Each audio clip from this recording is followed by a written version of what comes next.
Miss Benelyn, nakita ko sobrang successful ng mga events ng Aura Events Management, no? Lalo na yung mga awardings nyo. I think sobrang ganda ng mission ito. Ano ba yung mission ng Aura? Of course, to recognize yung mga individuals na nag-excel in their own fields, no? Pero yun talagang pinaka main nun, yung balik kasi, yun yung for me, yun yung priceless.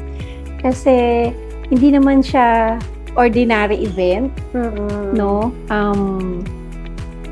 Yung lugar na kung saan napagsasama-sama ko yung matataas na tao, yung mga nagsisimulang nagninegosyo, at yung patuloy na lumalaban sa hamon ng buhay.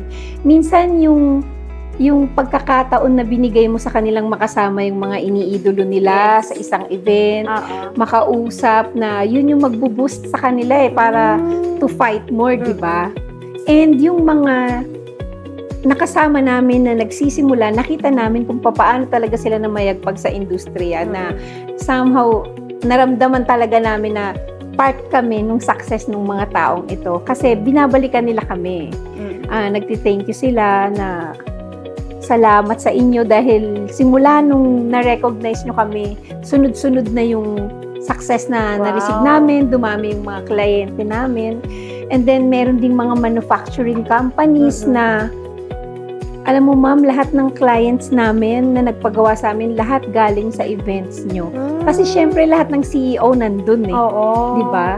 Plus yung mga sa iba-ibang field din na tipong feeling nila masyado na silang down, na laos na sila or what. Pagka ni-recognize namin sila, parang, wow, may mga ganito pala na taong na-appreciate kami.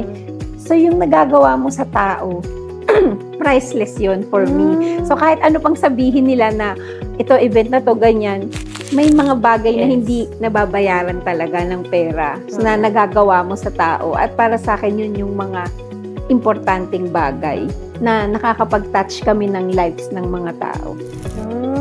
Now I see, Miss Benelyn, no? Kaya pala nag-e-enjoy ka. Kasi iba yung bukod sa pera, iba yung feeling parang may fulfillment na nararamdaman ka lalo pag nagpapasalamat sila sa'yo. And through your platform, doon sila nakilala.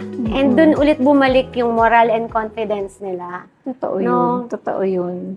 And sobrang proud din ako kasi iba yung award na ang kasama mo ay mga magagaling din sa industry. Hindi siya yung, actually marami naman kasing ganyan na award-winning body. Pero alam mo yung hindi ko naman sa sinisiraan, pero minsan parang may point na may mga award-giving body na nagiging instrument para mang-scam pa yung mga tao eh. Kasi ginagamit nila yun, di ba? So, maingat kami doon. Maingat kami doon. At saka, marami sa amin talagang hindi nagko-qualify na na nino-nominate. Paano nyo ginagawa yun? Yung pag-checking nyo? Meron kaming bawat event, may council na naka-designate yun na kasamang sila yung nagsasala. Kung mapapansin nyo dun sa pinopost namin sila agad di ba? So, from there, nakikita namin yung mga feedback ng taong bayan. So, nalalaman namin na itong taon to ganito, itong taon to ganito, kasi marami nagme-message sa amin.